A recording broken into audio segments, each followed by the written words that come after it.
वारीचा घेतला पावलांनी आम्हा वाळवंटी तुझी सावली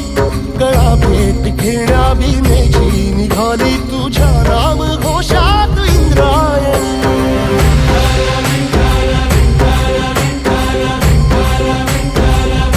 भिडे आसमंती ध्वजा वैष्णवांची उभी पंढरी आज नानावली तुझे नाव ओठी तुझे रूप ध्यानी जीवाला तुझी आस गा लागली